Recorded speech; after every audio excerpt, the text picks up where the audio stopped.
नमस्कार, मैं डॉक्टर अजीत भारती आज फिर आपके लिए हिंदी विषय के अंतर्गत महाराष्ट्र बोर्ड विषय हिंदी रचना विभाग जिसे उपयोजित लेखन भी कहते हैं, इसके अंतर्गत हम लाए हैं गद्य आकलन। ठीक है, तो गद्य आकलन में हम कुल 3 पैराग्राफ और उससे संबंधित प्रश्न कैसे बनाते हैं लेकर आए इसके पार्ट 1 के अंतर्गत। ठीक है, तो चलो शुरू करते हैं। देखो, प्रश्न कुछ इस प्रकार से दिया आपका कि प्रश्न नंबर पहला, निम्नलिखित गद्यांश पढ़कर ऐसे 4 प्रश्न तैयार कीजिए जिनके उत्तर गद्यांश में एक एक वाक्य में हो। कहने का मतलब ये है कि आपका ये गद्यांश दिया है पैराग्राफ, इसमें पढ़कर इसमें से 4 ऐसे प्रश्न बनाने जिनके उत्तर क्या हो, एक एक वाक्य में हो। ठीक, ज़्यादा बड़े ना हो। समझ में आ गया? तो चलो फिर शुरू करते हैं। पहले पढ़ लेते हैं हम पैराग्राफ। तो दिया है कि उन्नति के पथ पर चलने वाला छात्र प्रातःकाल सूर्योदय से पूर्व ही उठ बैठता है। नित्य कर्म से निवृत्त होकर वह स्नान करता है। तत्पश्चात भगवान से प्रार्थना करता है कि वह सदा उसका पथ प्रदर्शक रहे। पूजन के बाद व्यायाम करना उत्तम छात्र के लिए आवश्यक है। इसके बिना शरीर सबल, सुंदर और सुगठित नहीं हो सकता। जिस मंदिर में सुंदरता ना हो उसमें बैठने वाली मूर्ति सुंदर नहीं हो सकती है। व्यायाम के बाद थोड़ा जलपान करना अत्यंत हितकार होता है। उसके बाद दैनिक समाचार पत्र भी देखना चाहिए ताकि संसार, देश, नगर तथा पड़ोस की गतिविधियों का परिचय हो जाए। इसका ज्ञान न होने से कभी कभी बड़ी हानि होती है। समाचार पठन के पश्चात विद्यार्थी अपने जीवन विषयों का अध्ययन करता है, उस पर विचार तथा नवीन अभ्यास प्रयत्न करता है। ये हो गया आपका गद्यांश। गद्यांश कम से कम 1 से 2 बार, 2 बार तो पढ़ना ही चाहिए। अगर आपको लगे तो 3 बार भी पढ़ लें। इससे क्या होगा, जब तक गद्यांश नहीं समझ में आएगा आप प्रश्न नहीं बना पाएंगे। अब हम शुरू करते हैं।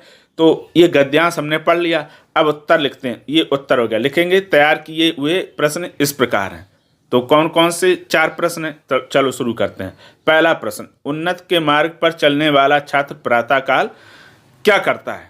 पहला प्रश्न हो गया। फिर उसके बाद आता है दूसरा प्रश्न। तो दूसरा दिया हुआ है कि किसके बिना शरीर सबल, सुंदर, सुगठित नहीं हो सकता है। तीसरा प्रश्न, दैनिक समाचार पत्र पढ़ने से क्या होता है। चौथा प्रश्न, पूजन के बाद छात्र के लिए क्या करना उत्तम है। तो इस प्रकार से ये आपके सामने 4 प्रश्न हमने बनाकर प्रस्तुत कर दिए। यानी इसके अतिरिक्त भी और प्रश्न बन सकते हैं, लेकिन हमें जो 4 सही प्रश्न बना सकते हैं वो प्रस्तुत किए हैं। अब आता है आपका प्रश्न नंबर दूसरा। तो प्रश्न नंबर दूसरे में भी दिया है कि निम्नलिखित गद्यांश पढ़कर ऐसे 4 प्रश्न तैयार कीजिए जिनके उत्तर गद्यांश में एक एक वाक्य में हो। तो पहले पढ़ लेते हैं गद्यांश। ठीक है, तो गद्यांश को कम से कम 2 बार पढ़ना चाहिए। मैं तो यहाँ 1 बार ही पढ़ूंगा। तो दिया हुआ है कि धन है वह ईंट जो जमीन के 7 हाथ नीचे जाकर गड़ गई और इमारत की पहली ईंट बनी, क्योंकि इसी पहली ईंट पर उसकी मजबूती और पुख्तेपन पर सारी इमारत की अस्थि नास्ती निर्भर करती है। उस ईंट को हिला दीजिए, कंगूरा बेतासा जमीन पर आ गिरेगा। कंगूरा मतलब जो घर बनाया हुआ है वो। फिर दिया है कि कंगूरे के गीत गाने वाले हम, आइए अब नींव के गीत गाएं। वह ईंट जो सब ईंटों से ज़्यादा पक्की थी, यदि ऊपर लगी हो तो कंगूरे की शोभा 100 गुनी कर देती है, किंतु इमारत की पायदारी उसकी नाव पर मुनहसर होती है, इसलिए उसने अपने को नींव में अर्पित कर दिया। सुंदर सृष्टि हमेशा ही बलवान खोजती है। बलिदान नहीं, ये दिया, सुंदर सृष्टि हमेशा ही बलिदान खोजती है। बलिदान ईंट का हो या व्यक्ति का। सुंदर इमारत बने इसलिए कुछ पक्की पक्की लाल ईंटों को चुपचाप नींव में जाना है। सुंदर समाज बने इसलिए कुछ तपे तपाए लोगों को मौन मुख शहादत का लाल सेहरा पहनना है। ये हो गया आपका गद्यांश। तो अब इसके प्रश्न कैसे तैयार करेंगे ये देख लेते हैं। तो सबसे पहले लिखोगे आप उत्तर तैयार किए हुए प्रश्न इस प्रकार हैं। पहला, लेखक के अनुसार कौन सी ईंट धन है और क्यों, ये हो गया। फिर दूसरा प्रश्न आता है, नींव की ईंट को हिला देने से इमारत पर क्या असर पड़ेगा। तीसरा प्रश्न, इमारत की मजबूती का आधार क्या है।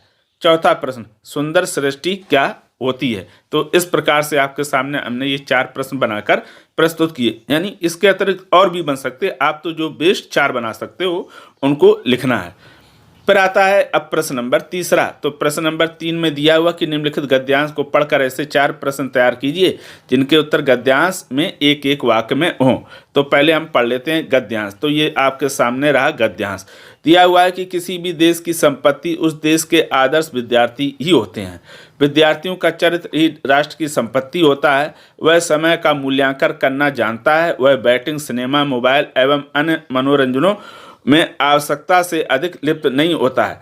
उसके सामने सदा मंजिल रहती है और उसे ज्ञात है कि इन प्रलोभनों के वश में ना होकर, प्रलोभनों का अर्थ होता है लालच, परिश्रम, तप, त्याग और साधना के कंटकाकीड़ का अर्थ होता है कांटों भरे मार्ग या रास्ते, पथ पर चलकर ही वह कुछ बन सकता है। परिवार के लिए, समाज के लिए, राष्ट्र के लिए एवं समूचे विश्व के लिए वह तभी कुछ करने की क्षमता प्राप्त कर सकता है जब वह अपनी सर्वांगीण उन्नति करने का सामर्थ्य रखता हो। वह विद्या रूपी समुद्र का मंथन करके ऐसी मोती प्राप्त कर सकता है जो आज तक अनविद हो रहे हैं। फिर अब ये हो गया गद्यांश पढ़ लिया। अब हम 4 प्रश्न तैयार करेंगे, लिखेंगे उत्तर में लिखेंगे। तैयार किए हुए प्रश्न इस प्रकार हैं। पहला, किसी भी देश की संपत्ति कौन होते हैं। दूसरा, विद्यार्थी किस पथ पर चलकर कुछ बन सकता है। फिर आता है आपका प्रश्न नंबर 3 और 4। तो तीसरा दिया, विद्यार्थी किस प्रकार के मोती प्राप्त कर सकता है। चौथा, इस गद्यांश का उचित शीर्षक क्या होगा। इस तरह से ये 4 प्रश्न हो गए।